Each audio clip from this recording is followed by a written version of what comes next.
ప్రముఖ యాంకర్ ప్రదీప్ మాచిరాజు తెలుగు రాష్ట్రాల ప్రజలకు సుపరిచితుడే.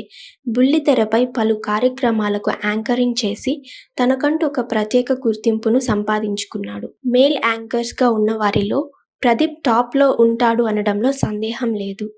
యాంకర్గా చేస్తూనే అటు వెండితెరపై కూడా తన అదృష్టాన్ని పరీక్షించుకుంటున్నాడు.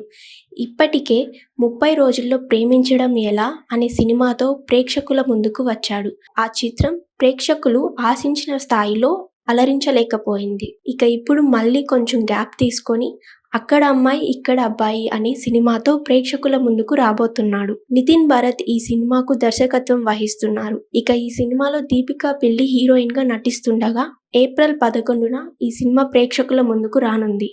ఇప్పటికే ఈ చిత్రం నుంచి రిలీజ్ అయిన పోస్టర్లు, ట్రైలర్లు, సాంగ్స్ ప్రేక్షకులను విశ్లేషంగా ఆకట్టుకున్నాయి.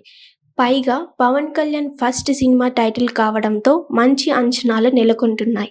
మరోవైపు రిలీజ్ డేట్ దగ్గర పడుతున్న తరుణంలో ప్రమోషన్స్లో స్పీడ్ పెంచింది మూవీ యూనిట్. ఈ క్రమంలోనే ప్రదీప్ వరుస ఇంటర్వ్యూలో పాల్గొంటున్నారు.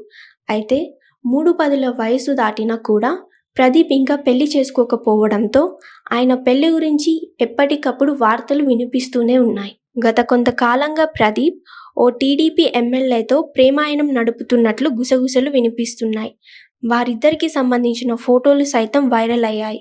ఒక ఇంటర్వ్యూలో పాల్గొన్న ప్రదీప్కి ఇదే ప్రశ్న ఎదురవగా పెళ్లి వ్యవహారంపై నోరు విప్పారు. పెళ్లికంటూ స్పెషల్గా ప్లాన్ చేసుకోలేదు. లైఫ్లో సెటిల్ అవ్వాలనుకుంటున్నాను, కష్టపడుతున్నాను. నేను పెట్టుకున్న టార్గెట్స్, నేను కన్న కలలు అన్నీ నిజం అయ్యే వరకు పెళ్లి గురించి ఆలోచించుకోవాలనుకోవట్లేదు. వాటికి కొద్దిగా టైం పడుతూ వస్తుంది. అయినా అనుకున్నవన్నీ అనుకున్న టైంలోనే అవుతాయని నేను నమ్ముతున్నాను. ఈ మధ్యలో చాలా మందితో నా పెళ్ళి అంటూ వార్తలు వచ్చాయి. ఒక పొలిటీషియన్తో నా పెళ్లి అని వచ్చిన వార్తలు నేను కూడా విన్నాను. అందులో నిజం లేదు. ఎవరో ఒకరితో పెళ్లి అవుతుందని చెప్పడం సరదా అయిపోయిందని వ్యాఖ్యానించారు. అయితే కూటమి ప్రభుత్వానికి చెందిన టీడీపీ ఎమ్మెల్యేతో 2 సంవత్సరాల నుంచి ప్రదీప్ ప్రేమలో ఉంటున్నాడని అనుకుంటున్నారు.